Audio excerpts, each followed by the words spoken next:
بسم اللہ الرحمن الرحیم۔ فن افسانہ شناسی کے سلسلے میں آج کا افسانہ ہے طاؤس چمن کی مینا، جو نیر مسعود نے لکھا۔ اس ویڈیو میں آپ اس افسانے کا تجزیہ، خلاصہ، کردار اور کہانی دیکھیں گے۔ اگر یہ کاوش پسند آئے تو چینل کو سبسکرائب کرنا، ویڈیو کو لائک کرنا اور نوٹیفیکیشن کو آن کرنا مت بھولیے گا۔ تو شروع کرتے ہیں اس افسانے کو۔ طاؤس چمن کی مینا لکھی نیر مسعود نے سن اشاعت 2013، کل صفحات 240۔ افسانہ طاؤس چمن کی مینا تاریخ اور تہذیب کے پس منظر میں لکھے گئے قصے کو پیش کرتا ہے۔ افسانے کی کہانی کالے خان سناتا ہے، جو اس افسانے کا راوی بھی ہے، ہیرو بھی ہے، مرکزی کردار بھی ہے اور واحد حاضر سیغے کے طور پر اپنی کہانی بیان کرتا ہے۔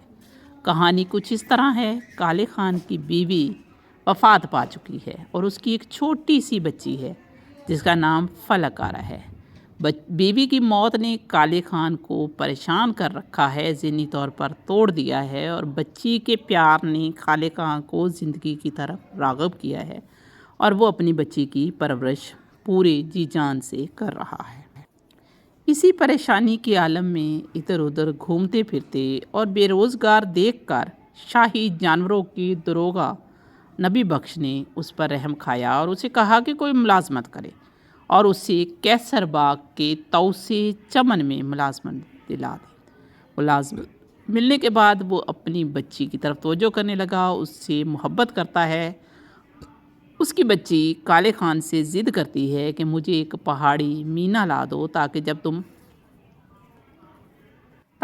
تم جاب پہ جاؤ، اپنی نوکری پہ جاؤ، تو میں اس مینا سے کھیل سکوں۔ لیکن کالے خان کے حالات بہت خراب ہیں کہ وہ اپنی بچی کی یہ خواہش پوری کر سکے، کیونکہ وہ کافی عرصہ بے روزگار رہا تھا اور اب جو اسے تنخواہ ملتی تھی اس کا زیادہ تر حصہ ان قرضوں کی ادائیگی کی نظر ہو جاتا جو اس نے پہلے سے لے رکھے تھے۔ اسی درمیان اسے اطلاع ملتی ہے کہ طاؤس چمن جہاں وہ کام کرتا ہے وہاں بھی ایک ایجادی قفس بنایا جا رہا ہے۔ ایجادی قفس یعنی خود ایجاد کرتا پنجرہ جس میں پرندے رکھے جائیں گے۔ جب ایجادی قفس تیار ہو جاتا ہے تو اس میں 40 پہاڑی مینائیں لا کر رکھی جاتی ہیں۔ ادھر کالے خان کی بچی فلک آرا روز ضد کرتی ہے کہ مجھے مینا چاہیے۔ کالے خان سوچتا ہے کہ قفس میں 40 مینائیں ہیں، ان کا گننا بہت مشکل ہے، ایک کم ہے، اس میں سے اگر نکال لی جائے تو کچھ نہیں ہوگا۔ تو بچی کی ضد اور معصومانہ خواہش کی خاطر کالے خان ایک مینا کو چرا لیتا ہے، اور جس مینا کو وہ چراتا ہے اس کا نام سلطان عالم نے فلک آرا رکھا ہوا ہے، اور کالے خان کی بیٹی کا نام بھی فلک آرا ہے۔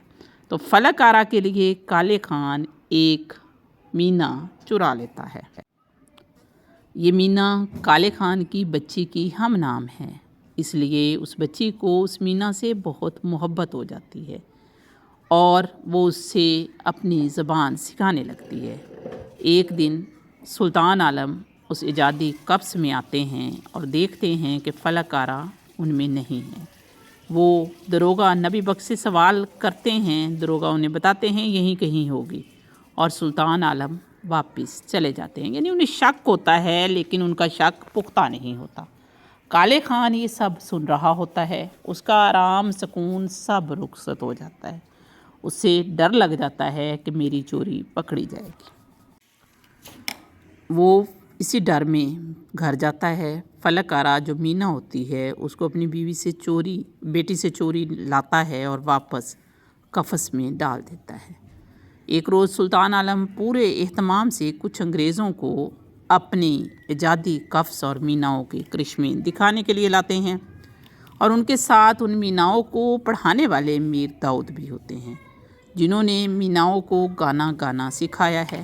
ساری مینائیں میر داؤد کے پڑھائے ہوئے اشعار سناتی ہیں، لیکن فلک آرا مینا جو ہے وہ کالے خان کی بیٹی کے پڑھائے گئے جملے بولتی ہے۔ سلطان عالم کو ساری خبر ہو جاتی ہے، وہ ناراض ہو کر جاتے ہیں اور یہ راز کھل جاتا ہے، یہ مینا ایجادی قفس سے باہر لے جائی گئی تھی۔ کالے خان کے خلاف کارروائی ہوتی ہے، نوکری ختم ہو جاتی ہے، مقدمہ چلتا ہے، تو نبی بخش سے وہ ساری بات بتاتا ہے اسے کہ اس طرح مجبور ہو کر مینا کو لے کر گیا تھا۔ نبی بخش اسے مشورہ دیتے ہیں کہ خان سلطان عالم تک اپنا مکمل احوال پہنچاؤ۔ وہ سلطان عالم کو ایک خط لکھتا ہے، سلطان عالم اس کا قصہ سن کر اسے معافی دے دیتے ہیں اور پہاڑی مینا جس کا نام فلک آرا تھا اس کی بیٹی فلک آرا کو تحفتاً دے دیتے ہیں۔ لیکن کہانی ختم نہیں ہوتی، ایک اور پیچیدہ صورتحال شروع ہو جاتی ہے، کیونکہ مذکورہ مینا جو واپس ملی ہے وہ ایک انگریز عہدیدار کو بھی پسند آ جاتی ہے اور وزیر اعظم اس انگریز سے مینا دینے کا وعدہ کر لیتے ہیں۔ وزیر اعظم حالانکہ سلطان عالم سے کم درجہ رکھتے ہیں اور اس کے حکم کے خلاف نہیں جا سکتے، لیکن وہ پھر بھی وعدہ کر لیتے ہیں اور ہیلے بہانوں سے چوری کر کے مینا کو کالے خان سے چھین کر انگریز کو دینے کا منصوبہ بناتے ہیں۔ لیکن داروغہ نبی بخش اور کالے خان کو پتہ چل جاتا ہے اور وہ نہیں چاہتے کہ سلطان عالم کو اس سے تکلیف پہنچے، اس لیے وہ مینا کو اور فلک آرا کو کہیں چھپا دیتے ہیں، کہیں دوسری جگہ لے کر چلے جاتے ہیں۔ وزیر اعظم کو اپنا منصوبہ ناکام ہوتا دیکھ کر بہت زیادہ غصہ آتا ہے اور اسی غصے میں کالے خان کو جیل میں بھیج دیتا ہے۔ کچھ عرصے بعد انگریز جو ہیں لکھنؤ پر قبضہ کر لیتے ہیں اور قیدیوں کو رہا کرتے ہیں۔ انہی رہا کیے ہوئے قیدیوں میں کالے خان بھی ہے۔ جب وہ باہر آتا ہے تو لکھنؤ کا نقشہ بدلا ہوا ہوتا ہے۔